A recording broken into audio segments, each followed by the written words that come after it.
당시에 장관님 기억하실지 모르겠는데 검언유착 보도가 나고 나서 법무부에서 직접 감찰하는 거를 고려를 했었어요. 검토를 했었는데 네. 이거는 채널A 그 대상으로 네. 음성을 확보해야 되는 맞아요. 게 중요하고 그러면은 대검 감찰부는 수사와 감찰을 같이 동시에 진행할 수 있습니다. 네. 법무부는 수사 권한이 네. 없고 네. 그래서 장관님께서 그러면 대검에 이거를 조사하라고 공문을 내리신 거거든요. 그러니까 그래서 이제 대검 감찰부에서 이거를 수사와 같이 병행을 하시려고 했던 건데 이거는 수사가 돼야 되는 사건이었지 이걸 뭐 인권과 관련되어서 그렇죠. 인권부에서 뭘 할 수 있는 대상 사건은 아니었습니다. 그런데도 불구하고 그렇게 뭐 인권부 운운하면서 감찰을 못하게 했다고 보여지거든요. 실제로 제가 이제 사건을 배당 받고 그러니까 그 후에 이제 보고를 거죠. 하는데 총장이 인권부에 조사를 시키는 바람에 사건이 한 10여일 정도 수사를 계속 못했어요. 맞습니다. 그러면서 이제 기록을 받아보니까 그 무렵에 모든 게 없어졌어요. 그렇죠. 그 초기 수사 초기에 빨리 확보를 했어야 되는 거였죠. 채널A 사건은 이제 이해를 돕기 위해서 오래되니까 다들 이제 가물가물 하실 건데 채널A 소속의 이 아무개 기자가 그 유시민 전 노무현 재단 이사장이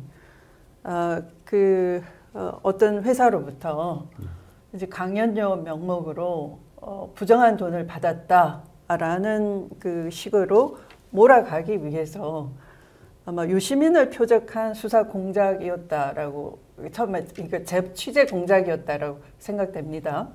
그런데 거기에 이 한동훈 검사장의 아까 음성이라고 얘기하셨잖아요. 이 기자와 그 취재를 해서 한 배를 타자라는 식으로 이 중간에 있는 제보자를 회유하려고 했던 그 목소리의 주인공이 한동훈 검사장이라는 의혹이 있었던 것이죠. 그래서 이 취재 기자와 대화를 주고받았던 현직 검사장, 취재하는 이 기자 입장에서 나는 내 혼자가 아니고 내 뒤에는 그 뒷배가 있는데 그 뒷배가 현직 검사장이야. 그리고 제보자한테는 윤석열의 최측근이야. 라고 해서 이제 제보자가 네이버 검색을 해보니까 그 최측근이 한동훈이어서 이 사람이 맞느냐라고 이 기자한테 확인을 시키니까 부인은 안 한다. 부정은 하지 않겠다라고 시인도 부정도 하지 않겠다 하니까 이제 이 제보자가 그런 의혹에 대한 확신을 가지고 방송에 이제 제보를 하기에 이르렀던 것이 채널A 검언 유착 사건의 이 대략적인 내용이라 할 수 있는데요. 그래서 이제 그 압수수색을 하게 된 것이죠. 그런데 지금 말씀하신 것처럼 대검 감찰부에서도 윤석열이 인권 조사권밖에 없는 인권부로 사건을 빼돌리니까 그것이 이제 감찰 방해인 것이고 감찰을 못하게 되니까 그만큼 증거를 인멸은닉할 수 있는 시간을 가지게 된 것이고 채널A 이 기자하고 한동훈 측에서는 완벽하게 증거를 다 없애버리고 난 뒤에 채널A 그 본사에 있는 간부들하고도 소통을 하는 겁니다. 이미 증거 없앴다라는 취지로. 그래서 그 카톡으로 주고받은 흔적들이 이 채널A 이 기자의 1심 법정에서 고스란히 현출이 되는 거죠. 그래서 우리 박은정 의원님이 말씀하신 것처럼 이 사건은 다시 꺼내서 수사를 해야 되는 중요 이제 과거사 사건이 된 거예요. 윤석열의 이 범죄에 대한 특별법을 하나 만들어 가지고 아마 가장 먼저 다시 재조사해야 될 수사해야 될 채널A 사건하고 아닌가 그 당시엔 싶습니다. 드러나지 않았지만 고발 사주 사건하고 같이 돼야 되겠죠. 그래서 제가 이제 그 다 증거에 인멸했다 하잖아요. 근데 채널A 압수영장을 받아가지고 며칠간에 걸쳐서 압수를 했습니다. 근데 다 이미 다 삭제했는데 하나가 나왔어요, 파일이. 그래서 그걸 가지고 피의자를 한동훈으로 특정을 했고 그걸 보고를 했더니 자기는 지휘 않겠다. 윤석열은 지휘 않고 부장에 의해서 지휘해라. 이렇게 이임을 했습니다. 그래서 부장에 의해서 승인을 받아가지고 한동훈의 휴대폰을 압수했어요. 근데 판결문에 나와 있지만 휴대폰 압수수색 사실을 보고했더니 형사부장을 통해서 보고했거든요.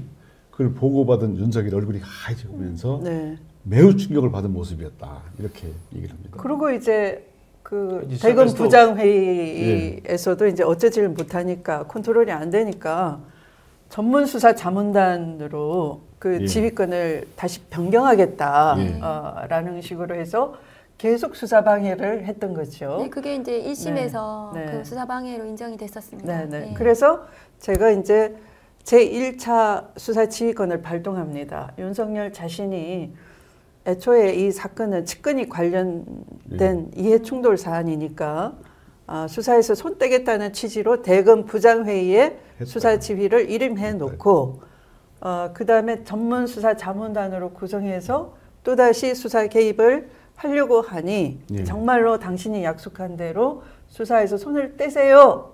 수사팀의 독립성을 보장해 주세요 하는 것이 수사 지휘권 발동의 내용인데 그것에 대해서 전국에 있는 검사장을 다 소집해가지고 항명을 하게 된 과정이 있었습니다. 제가 아마 수사 지휘를 7월 2일 날 하셨어요. 장관님께서. 그렇죠.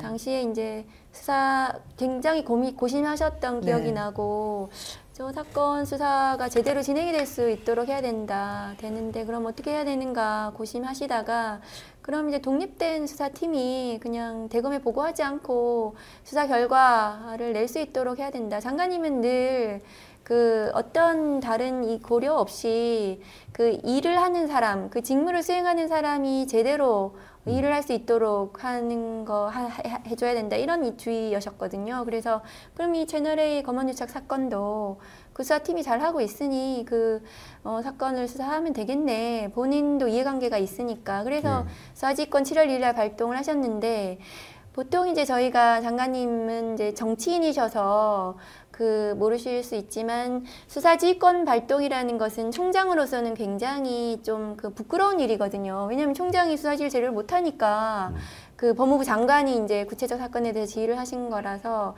그런 경우에는 보통은 그 자기의 과오를 반성을 하고 그 부분에 대해서 책임을 지고 사실은 뭐 그래야 되는 건데 갑자기 그 위세를 형성했다 그래야 되나요? 집단 반발을 하는 형식으로 검사장 회의를 소집을 했던 거죠. 근데 저는 왜 저를 못 오겠어요. 저는 그러네요. 저는 오지 말아야겠어요. 오후 2시에 했는데 오지 말라고 했습니다. 11시 반인가 전화가 와가지고 오지 말라는 거예요. 대검에서. 아니 당사자이시고 의견을 들어야 그 회의가 제대로 진행이 될 텐데 그냥 빼버리는 거예요. 원래 그래요. 지금도 보시면 아시다시피 그냥 자기랑 반대하는 그런 상대방은 인정 안 하고 그냥 배제시켜 버리잖아요. 그러니까 똑같죠 지금도.